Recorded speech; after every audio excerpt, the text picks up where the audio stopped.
If you're not first, you're last.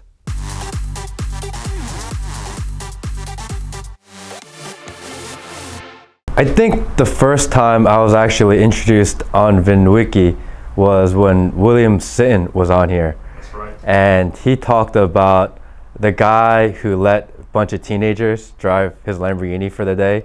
And fortunately or unfortunately, that was me. And I actually got a lot of requests on Instagram that day. Can I drive your Lamborghini? I will be careful. I'll be more careful than William was. So we got a lot of that day. That's kind of how I really was like, hey, I need to go on VINwiki and I need to tell a story as well because I can't just go out like that. I love my Huracan.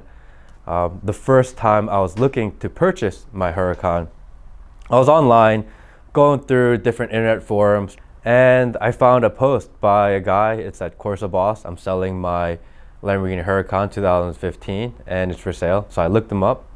Eventually didn't buy his car, but found out that he runs something called Corsa Rally. I eventually got my Huracan and I said, well, that sounds like a pretty interesting idea. I've never been a part of a rally before. Never really had opportunity to be around a rally either. I just had known of things like Cannonball Run. And I was like, I think that's something I'd like to try. I said it to my wife, I said, you want to go on a rally? She said, what's that? I said, I don't know. Let's just go. Do you know anybody? I don't know anybody. Let's go check it out. That one was Tampa, Jacksonville, Orlando, Miami. So we go down to Florida and I call ahead. I say, hey, how do people normally get to the rally? And the gentleman who picks up the phone says, everyone drives their car to Tampa. Okay, I guess I'm gonna drive my car to Tampa. Only find out everyone ships their cars. I'm the only guy that drove from Atlanta to Tampa. We're in the parking lot, we do a quick orientation. They give you a pamphlet, say, this is our first stop for the day, so we're gonna stop for lunch. And then this is our final location for the day, going from Tampa to Jacksonville. Great, let's get in the cars and let's go. We get in the cars, we take a right out of this parking lot, and it's just crazy. Before I know it, we're still going to the freeway entrance. We're going 100 and I don't know if I can tell you how fast we were going. We get onto the on-ramp and before we ever hit the freeway, even faster. And my wife looks at me and I look at her and she looks at me and we're like, what the hell is going on here? And all I can think in my head is, don't be last. If you're last, you're the one that's gonna get in trouble. And that's exactly what I said to my wife. Let's not be last. She looks back, she looks forward, and she's like, well, there's only 4 cars behind you. You better get moving. So we start racing up to the front, and we eventually get to our first toll. At the toll, you start to see people start merging towards the toll lane, and then you see other people just blow through it. This is my opportunity to get to the middle. Let's go through the toll. We're gonna go as fast as we can and no longer have to worry about being at the end. Constantly, all of a sudden, all I'm thinking is, if you're not first, you're last. We eventually get to the middle of the pack, get to our first lunch stop. And we're sitting at our table with a couple other new rally participants. Everyone's just beat. I mean, it feels like we burned through 3,000 calories in those 2 hours because it's just so intense. Your adrenaline is pumping and you just don't really comprehend yet what just went on. You weren't prepared for this. No one ever told you that this was gonna happen. So you kind of finally start getting into your groove.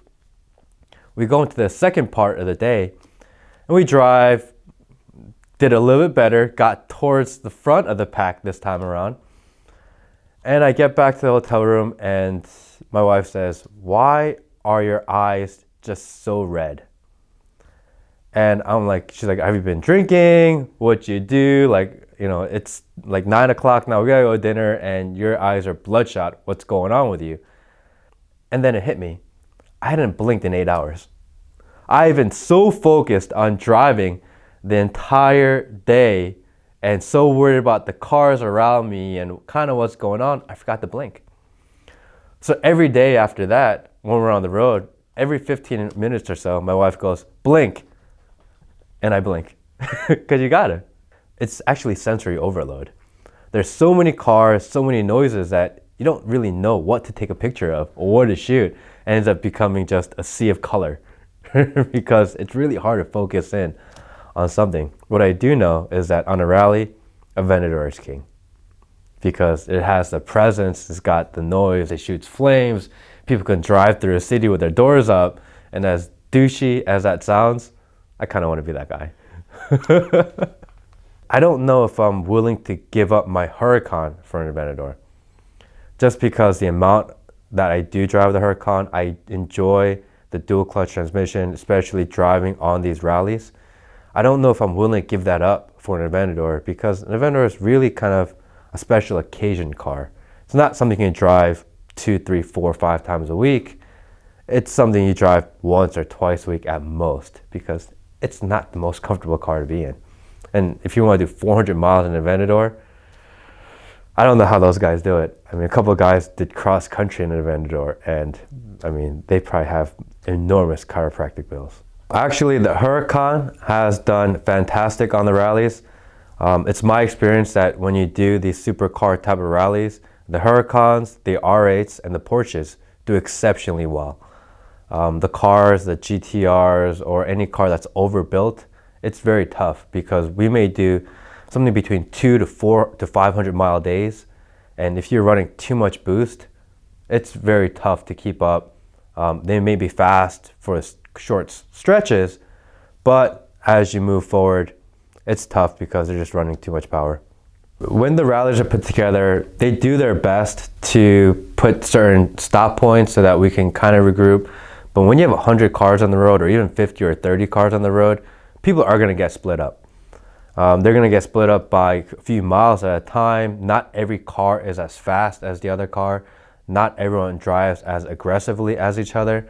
So the stop points are there to help regroup and kind of bring it together. But you really end up driving with about 6 or 7 cars for the day. You find out who's more accustomed to your driving style, who you're comfortable driving with, and who you like driving with. I prefer driving with people that are aggressive, but turn signal properly because it gets dangerous going around cars. After a while, you start communicating with your fellow drivers without having to talk to them. You can almost feel and know what they're going to do by the sounds their cars make. When they downshift, oh yeah, this guy's about to go. Or if they're downshifting twice, okay, this guy's going to stop, but they don't want to hard brake on you because it creates a chain reaction. I don't like driving people that hard brake a lot because I think it's very dangerous, more so than, I think that may be the most dangerous thing on these rallies, people who just ride their brakes because everyone has to brake behind you and it's actually pretty dangerous. That's how accidents happen, that's how cars get swerved off the road. So I kind of know who I like to drive with through experience. So that's how kind of the first rally came to be. And ever since then, I've been hooked. I've done, I think, 4 rallies in the last year. I have 14,000 miles on my car and my Huracan in the last 12 months.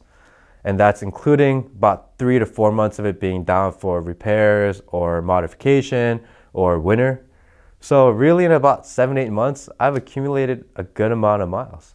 And I don't regret 1 mile of it because at the end of the day, that's what I enjoy to do, is drive the cars and use them the way that they were supposed to be used for, which is drive them hard.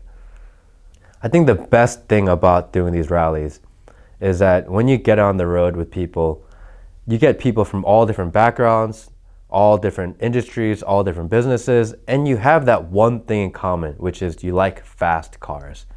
And I always equate it to that guy that you first got caught shoplifting with when you were 16. You have this bond that kind of lasts forever because you shared in that one moment. And although you may not be close now, once you get together, it's like nothing ever happened. And I think that's what interests me most about these rallies, is that I can go to Chicago or New York or LA or anywhere in the country and have a network of people that I truly have shared an epic experience with. I think that's the best part about it.